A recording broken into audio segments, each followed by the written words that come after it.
Salutations, Bronies! Persian Poetess here, and before I begin this review, allow me to share my utmost gratitude to you guys. Since I uploaded my first analysis video, over 686 of you have put your faith in my abilities. Thanks to you folks, and a certain Brony whose initials are DB, I am incredibly motivated to continue this channel. Alrighty, time to get to the video at hand.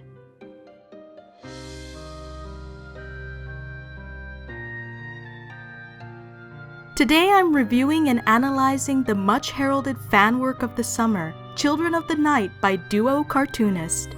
The story of this piece follows the actions of Princess Luna in an alternate storyline. After the arduous battle with Discord ravaged the land, she decides to lead the orphan foals of Equestria to a colony of their very own. Some bronies who saw the fan work were a little unsettled by what appeared to be a blatant kidnapping plot. Personally, I feel this was a knee-jerk reaction, and I will elaborate more on the controversy a little later in the video. First, let's take a look at the aesthetics of the animation. The crazy amount of detail and nuance is truly what makes Children of the Night a joy to drink in. Lighting without a doubt plays a big role in the piece. This can be seen in touches like gas lamps flickering throughout the streets, dust particles dancing through the air, and the moonlight streaming through the Canterlot window panes. Each of these touches provides the impression of something mystical on the horizon, as opposed to ominous. The moon itself serves as a great visual to convey this tone.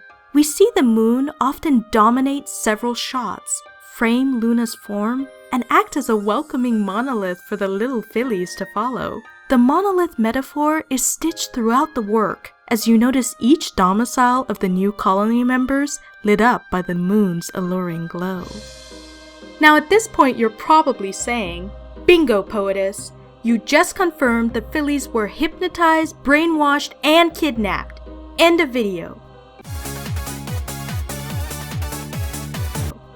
Please, hold on just a little longer. I promise I will address the issue. Movement was also aesthetically pleasing in this work. The best example that illustrates this is when Luna takes to the skies. Her flight appears delightfully childlike in nature as she skips along the air and frolics among the clouds.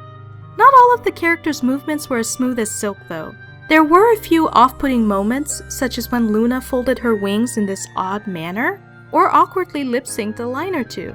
The most jarring visual flub, however, occurred during the dodgy jump cuts between the abandoned homes of Canterlot and Celestia laying fast asleep in her bed. To be perfectly honest though, these critiques really boil down to splitting hairs and nothing more. Sound is something I briefly wish to highlight about Children of the Night as well. Admittedly, this cannot truly serve as a critique of the duo Cartoonist team, seeing as this enchanting arrangement of the Hocus Pocus classic Come Little Children was done by Kate Covington. Regardless, duo Cartoonist's choice of this arrangement was brilliant to say the least. Kate's skillful violin strumming and beautifully incorporated synths cause one to recall the sound of a toy music box. With the introduction of the drums, we start to feel the dark undertones of the song amidst the sense of awe and wonder. It is when we get to Kate's spellbinding harmonies that the song's true hypnotism envelops the listener. Wait a minute, I used the word hypnotism, didn't I? Fine, I'll address the controversy.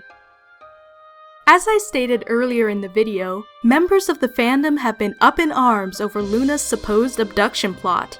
Yes, it's true, you could literally slap a tractor beam over this scene and have a pony-themed alien abduction film. All joking aside, I've seen more literary-minded bronies compare Luna's actions to that of the Pied Piper. While this is a very intriguing interpretation, I believe the wrong figure of literature is being considered here. Let's think this over for a sec. Who is a character in literature that had quite a mischievous streak and enjoyed whisking children away to a mystical new land? Did you guess yet? Peter Pan, of course! In the story of Peter Pan, he offers children who he believes are neglected the promise of never having to lose the beauty and wonder of their youth. It is the promise itself that lures the children to his side, nothing more or nothing less. Couldn't it be said that Luna's song utters the same sentiments?